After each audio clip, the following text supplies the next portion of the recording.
Hello દોસ્તો, Mahesh computer technology YouTube ચેનલમાં આપનું સ્વાગત છે। આજે આપણે વાત કરીશું સીઈટી અને સીજીએમસી એટલે કે જ્ઞાન સાધના મેરિટ સ્કોલરશિપ। હવે આની અંદર તમારે શાળા પસંદગી અને સીઈટીની પણ શાળા પસંદગી બંનેની શાળા પસંદગીની તારીખો ઓલરેડી લંબાઈ ચૂકી છે, એટલે કે વધતી ગઈ છે। આ તક મળી છે એ ખૂબ સારી વાત છે।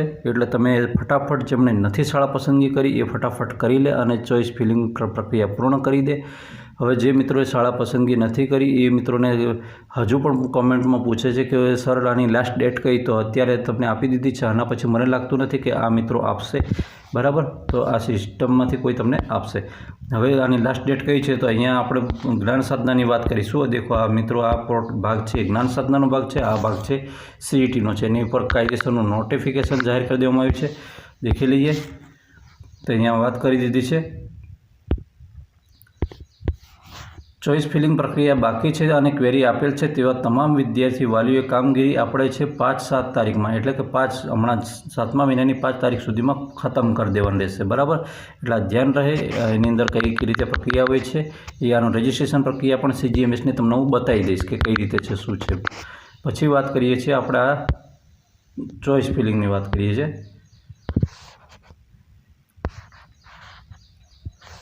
તો જે સીટેટ છે એમાં સીઈટી છે, એમાં સીઈટીની અંદર દેખવા જઈએ તો એની અંદર આ રાઉન્ડ 2 માટેનું હતું, બરાબર। ચોઇસ ફિલિંગ પ્રક્રિયા છે એ 4-7 છે, બરાબર। એટલે આજે થઈ છે 3જી તારીખ અને આવતીકાલે થવાની છે 4થી તારીખ। એટલે આજે અને કાલે 2 દિવસમાં પૂરું કરી દેવાનું રહેશે શાળા પસંદગી અને ફટાફટ સેકન્ડ રાઉન્ડનું સબમિટ આપી દેવાનું રહેશે, બરાબર।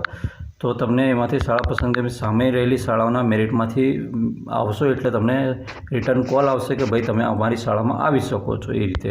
હવે આપણે જતા રહીએ સીજીએમએસની અંદર રજિસ્ટ્રેશન પ્રક્રિયામાં। આ બધા બટન અત્યારે પહેલાં નહોતા, પહેલાં આમાં આ તો હતા પણ આની અંદર આ સીજીએમએસમાં ઓછા હતા, બરાબર। તો અમારે સીજીએમએસમાં અહીંયા પહોંચી જઈએ, પહેલું ઉપરવાળું બટન છે એમાં પહોંચી ગયા એટલે તમારે આખી પ્રક્રિયા છે એ દેખવી પડશે, બરાબર। તો આ રજિસ્ટ્રેશન માટે શું કરવાનું રહેશે, તો રજિસ્ટ્રેશન માટે અહીંયા ક્લિક કરવો, તો અહીંયા આપણે ત્યાં ક્લિક કરીશું, એમાં ક્લિક કરશું એટલે તમારે આવું ખાલી આવી જશે।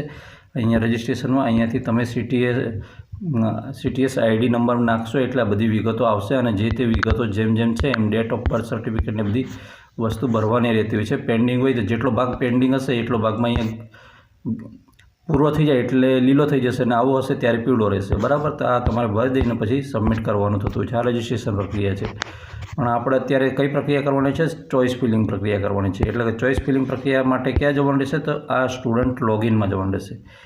ક્યાં જવાનું રહેશે, સ્ટુડન્ટ લોગિનમાં। અને સ્ટુડન્ટ લોગિનમાં જશું એટલે અહીંયાથી આઈડી નાખશું અને પાસવર્ડ નાખશું। જે રજિસ્ટ્રેશન કરેલું આપણે હમણાં મેં વાત બતાવી ને એમાંથી આપણે જનરેટ કરેલો યુઝર પાસવર્ડ ને એ હતું ને, આપણો 18 આંકડાવાળો નંબર યુઝર રહેશે ને પાસવર્ડ એમાંથી મળી જશે, આપણે બનાવેલો એ લોગિન કરશો એટલે તમને એમાંથી સીઈટીની જેમ જ એક બાજુ તમને સ્કોલરશિપ અને આદર્શ નિવાસી શાળાઓની યાદીની એમ આપી દેવામાં આવશે અને પછી તમે એને બીજી બાજુ ખસેડીને લઈ જઈ શકશો। ફોનમાં જો કરતા હોય તો એને ડબલ ક્લિક મારશો તો એ ઓટોમેટિક પેલી બાજુ જમણી બાજુ જતું રહેશે અને નીચે સબમિટ આપી દેવાનું રહેશે। ઓકે મિત્રો, આ રીતે એને તમે સિલેક્ટ કરી લો, શાળા પસંદગી કરી લો અને આ તક મળે છે એનો લાભ લો। ફરી મળીશું આવી જ માહિતી સાથે, ત્યાં સુધી રજા આપો। જય હિન્દ।